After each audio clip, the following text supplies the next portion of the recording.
అది ఒక అంశం అండి. రెండోది ఏంటంటే అతి కష్టం మీద ప్రయాణం చేసింది. ఒకటో రెండో సార్లు ఏదో తూతూ మంత్రంగా కలుసుకున్నారు, బిడ్డ అయితే పుట్టాడు. కానీ ఎప్పుడైతే యాక్సిడెంట్ అయ్యిందో ఆల్రెడీ 70% 80% అయిష్టత ఉన్నటువంటి ఆడపిల్లకి 100% అయిష్టతనే ఏర్పడింది. ఎందుకంటే హాస్పిటల్లో ఉన్నప్పుడు వాళ్ళ కుటుంబ సభ్యులు ఎవరు ఉన్నారు, ఎవరు రాలేదు అని అన్నారు.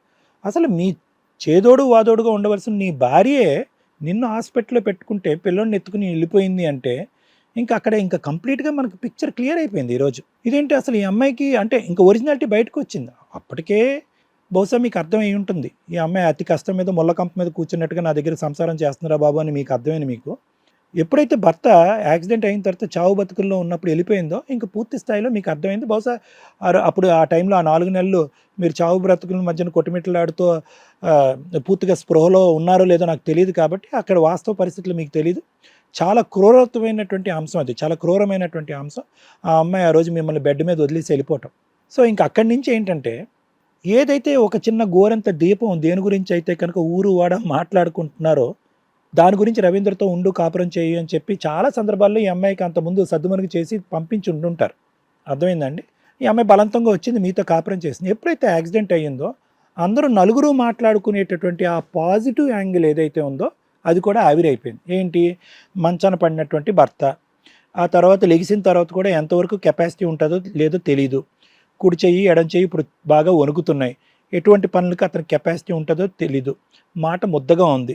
సో ఆల్రెడీ ఇంతకు ముందు ఉండేటటువంటి ఒక యాసిడ్ పట్టడం వల్ల వచ్చినటువంటి ఒక స్కిన్ ప్రాబ్లము లేదంటే ఒక బర్న్ ప్రాబ్లంతో పాటు ఈరోజు యాక్సిడెంట్ అవటం వల్ల మానసికంగా అంత దృఢంగా కూడా ఈ మనిషి లేడు, శారీరకంగా కూడా ఇంకా వీక్ అయిపోయాడు అనేటటువంటి అంశం ఈ అమ్మాయి మనసులో చాలా బలంగా పడిందా లేదంటే ఎవరన్నా పెట్టారా అనేటటువంటిది నా ఆలోచన. ఎందుకు అంత ఇష్టంగా ముందుకొచ్చి పెళ్లి చేసినటువంటి వాళ్ళు ఎవరు? ఈ అమ్మాయికి బుద్ధి లేదో అని అనుకుందాం, ఆలోచన లేదు, లోతుగా బాధ్యత లేదో అని అనుకుందాం.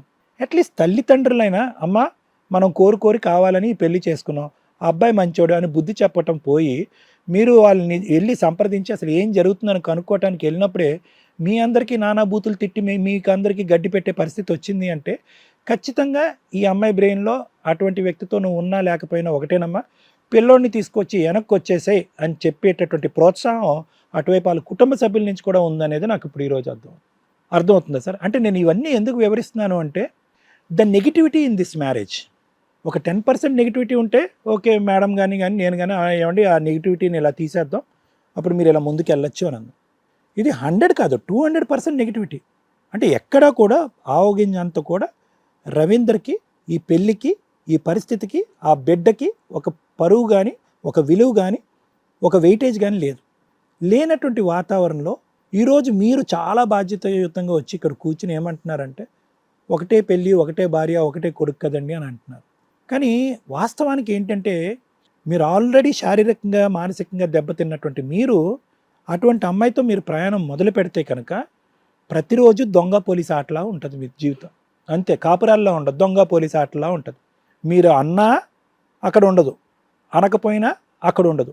ఏ రోజు పక్కన ఉంటుందో తెలియదు, ఏ రోజు పెట్టి బేడ సర్దుకుని వాళ్ళ అమ్మాయిల దగ్గరికి వెళ్ళిపోతుందో తెలియదు. అక్కడ బుద్ధి చెప్పి వెనక్కి పంపించేటటువంటి వాళ్ళు ఎవరు ఉండరు. ఇటువంటి ఆగమ్య గోచరమైనటువంటి వాతావరణంలో మీరు ఉండవలసినటువంటి అవసరం మీకు లేదు అనేది నా అభిప్రాయం. 2 ఆప్షన్స్ ఇచ్చారు. Should I fight for my wife and my child, వాళ్ళిద్దరి గురించి నేను పోరాటం చేయాలా, లేదు నా జీవితం నేను బతకాలి అంటే నేను 100కి 100% మార్కులు రెండో దానికే వేస్తాను. ఎందుకంటే కనుక ఇక్కడ ఆ అమ్మాయికి బుద్ధి లేదు, ఆ అమ్మాయికి చెప్పేటటువంటి వాళ్ళు లేరు, ఆ అమ్మాయి తరపున ఉండేటటువంటి వాళ్ళు కూడా ఈ పెళ్ళికి అస్సలు విలువనే ఇవ్వట్లేదు, మీకు అసలు విలువ లేదు. అలాంటి విలువ లేనటువంటి బ్రతికేదానికంటే మీ జీవితం ఏంట్రా బాబు అంటూ మీరు హ్యాపీగా బ్రతకటం అనేది మంచిది. విడాకులు తీసుకుని ఇంకో పెళ్లి చేసుకోవటం ఇంకా మంచిది. Thank you sir. Madam sir చిన్న క్వశ్చన్, మీకు మామగారు లేరు, పెళ్ళికి వాళ్ళ అమ్మగారు రాలా, సిస్టర్ రాలా, ఎందుకని? అంటే ఎవరు చేశారు మరి మీ పెళ్లి? మా ఫ్యామిలీ అందరూ వచ్చి, మీ వాళ్ళు వచ్చారు, అమ్మాయి తరపున సంబంధం ఎవరు మాట్లాడారు, ఎవరు వచ్చి చేశారు? అంటే మ్యాట్రిమోనిలో చూసాం కాబట్టి డైరెక్ట్ అమ్మాయి మాట్లాడింది. అమ్మాయి డైరెక్ట్ గా మాట్లాడి అమ్మాయి అన్ని చూసుకొని అమ్మాయి పెళ్లి చేసుకుంది. Wow, monarch. ఎందుకు రాలేదు? అరేంజ్డ్ మ్యారేజే కదా. అసలు వాళ్ళకి తెలియదా, లేకపోతే వాళ్ళకి తెలియలేదు, వాళ్ళకి తెలియకుండా చేసుకున్నారు. మీరు అడగాలి కదా. నేను ఎంత అడిగినా గానీ అలాంటి అమ్మాయిని మీరు ఎందుకు ఇప్పుడు చేసుకున్నారు? వద్దు అనే ఉద్దేశంలో ఉన్నారు మా వాళ్ళు. అసలు ఇంట్లో కూడా ఒప్పుకోలే, వాళ్ళకి తెలవాలి మనకు ఉన్న ప్రాబ్లమ్స్ అనేది ఉన్నది. సార్ బేసిక్ ఒకటి మీ అపీరెన్స్. సార్ ఇక్కడ మీరు అర్థం చేసుకుంటారని మేము మాట్లాడుతున్నాం, మిమ్మల్ని అనాలని కాదు. రెండోది, ఒక అమ్మాయిని పెళ్లి చేసుకుంటున్నప్పుడు బయట ప్రపంచం ఎట్లా ఉందో మీకు తెలుసు. ఆడపిల్లని అన్నీ ఎతికి చేసుకుంటున్నా అంతంత ఊగిసలాడుతున్నాయి. అలాంటి సిచ్యుయేషన్లో మ్యాట్రిమోనియల్లో సంబంధం వచ్చింది, ఆ అమ్మాయి మిమ్మల్ని కాంటాక్ట్ అయ్యింది, మీరు ఆ అమ్మాయిని కాంటాక్ట్ అయ్యారు, అన్నీ మాట్లాడినప్పుడు బేసిక్ మీ అమ్మ నాన్న ఎక్కడ? నాన్న లేడు, అమ్మ ఉంది. అమ్మని పెళ్లికి ఎంగేజ్మెంట్కి తీసుకురావు, పెళ్లి మాటలకు తీసుకురావు, పెళ్లికి తీసుకురావు, పిల్లోడు పుట్టినా కూడా తీసుకురాదా? Zero enquiry. టూ మచ్ అనిపించలా మీకు? అనిపించింది కానీ హెల్త్ బాలే, వద్దు వద్దు వద్దు వద్దు. ఎవరికి హెల్త్ బాగా? ఓ రోజు బాగోదు, ఓ నెల బాగోదు, ఓ సంవత్సరం బాగోదు.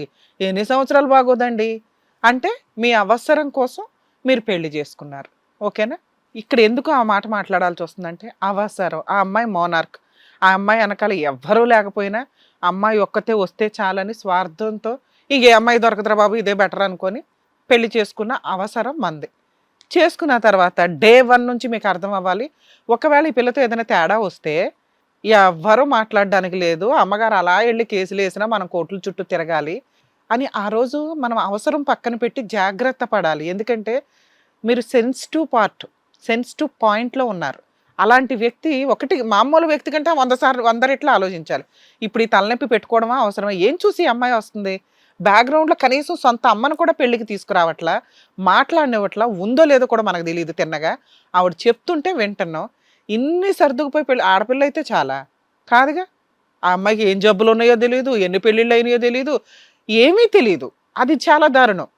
అన్నీ తెలియపోయినా పర్లేదు, కనీసం అమ్మా నాన్న తెలియాలి కదా. అది మిస్ అయింది మీ కేసులో. అలాంటి అమ్మాయి మిమ్మల్ని ఎందుకు పెళ్లి చేసుకుంది? 5 ఎకరాలు అప్పనంగా ఆస్తి కొట్టేద్దాం పెళ్లి చేసుకుని వెంటనే అనుకుంది. మేబీ మీ ప్రవర్తన కానీ మీ ఫ్యామిలీ బ్యాక్గ్రౌండ్ కానీ ఓహో ఇప్పటికిప్పుడు నేను వదిలేస్తే ఏమి రావు నాకు ఇలా దగ్గర నుంచి, ఎందుకంటే ఆల్రెడీ ఈయనకి ఆస్తి ఇలా కొంతమంది చేతుల్లో, మీది యాన్సిస్టర్ ప్రాపర్టీ, మీ నాన్నగారి స్వార్థితమా మీ తాతగారి నుంచి వచ్చింది. పిల్లల్ని కంటే తప్ప అందులో గడ్డి పోస కూడా తీసుకెళ్ళడానికి ఆ అమ్మాయికి కుదరదు. మీరేమి కొంపలు ముంచేంత సంపాదన లేదు, కోర్టులో కేసులు వేసినా వేస్ట్.